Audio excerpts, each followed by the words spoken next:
महाकाली साधना भाग 5। हर हर महादेव, जय महाकाली। दोस्तों, मेरा नाम सुनीता भट्टाचार्य। आज हम जानेंगे मां काली का रूप इतना भयंकर क्यों है। दोस्तों, वीडियो अच्छा लगे तो लाइक शेयर, चैनल को सब्सक्राइब जरूर कर दीजिएगा। चलिए शुरू करते हैं। अब हम देवी मां की काली माता के रूप में पूजा अर्चना की बात कर सकते हैं। हम अश्विन महीने में नवरात्रि पूजा के दौरान पूरे 3 दिनों तक काली माता की पूजा करते हैं। पश्चिम बंगाल और पूर्वी भारत के कई अन्य हिस्सों में दीपावली के अवसर पर उनकी पूजा धूमधाम से की जाती है। काली माता को आमतौर पर एक भयानक रूप में वर्णित किया जाता है। उन्हें सनातन धर्म के शक्ति पंथ में दिव्य मां के गर्भाधान की पहली देवी के रूप में माना जाता है। हम आमतौर पर सोचते हैं कि काली के उपासक स्वभाव से तामसिक होते हैं। शास्त्रों में काली को एक भयानक देवी के रूप में वर्णित किया गया है। उन्हें एक महिला के रूप में माना जाता है, जिनका शरीर काला है और उनकी जीभ लाल है और सिर पर खोपड़ियों की माला है।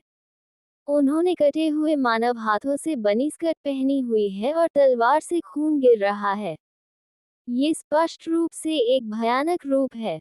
इसी कारण से उड़ीसा में एक रूढ़िवादी हिंदू परिवार आमतौर पर ऐसी दिव्य आकृति की तस्वीर को भयानक रूप में रखने से डरता है।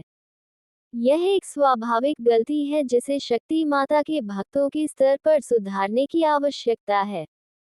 समझने योग्य सादृश्य में, काली माता आखिरकार हमारी दिव्य मां है। वह बुराई का नाश करने वाली और आनंद की पुनर्स्थापना करने वाली हैं। यही कारण है कि उन्हें एक भयानक रूप में चित्रित किया गया है। देवी माता साधुओं की रक्षक और धर्म की पुनर्स्थापना करने वाली भी हैं। वह अपने दिव्य स्वरूप में दयालु, मानवीय, दयालु और सर्व दयालु हैं। काली माता एक महिमामंडित दिव्य इकाई का प्रतिनिधित्व करती हैं। वह हमेशा एक दिव्य उद्देश्य के लिए तत्पर रहती हैं। सामान्य रूप से समझने योग्य सादृश्य में, विनाश जीवन में रचनात्मक प्रक्रिया का एक हिस्सा है। स्वामी चिदानंद कहते हैं कि काली, अपने विनाशकारी रूप में, हमेशा पृथ्वी पर पाप और असत्यता का बदला लेती हैं।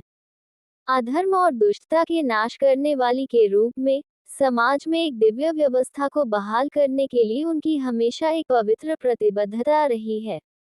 अपने आध्यात्मिक स्वरूप में काली माता का उद्देश्य सभी के जीवन में मानवता की महिमा को स्थापित करना है। वह ज्ञान प्रदान करने के लिए अज्ञानता को नष्ट करती हैं। वह अंधकार का नाश करती है ताकि हम ईश्वर प्राप्ति के लिए आध्यात्मिक साधना के मार्ग पर आगे बढ़ने में गौरवान्वित महसूस कर सके, जो कि हमारे जीवन का लक्ष्य है।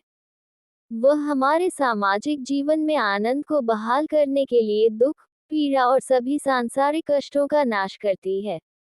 इस प्रकार वह सभी भयानक चीजों का नाश करने वाली और जीवन में आशीर्वाद और परमानंद की एक सौम्य प्रदाता है। आध्यात्मिक स्तर पर विनाश अंततः एक आशीर्वाद के रूप में खुद को व्यक्त करता है।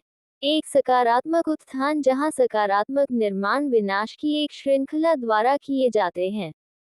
विनाश जो कि उत्थान की एक प्रक्रिया है, एक इच्छा है।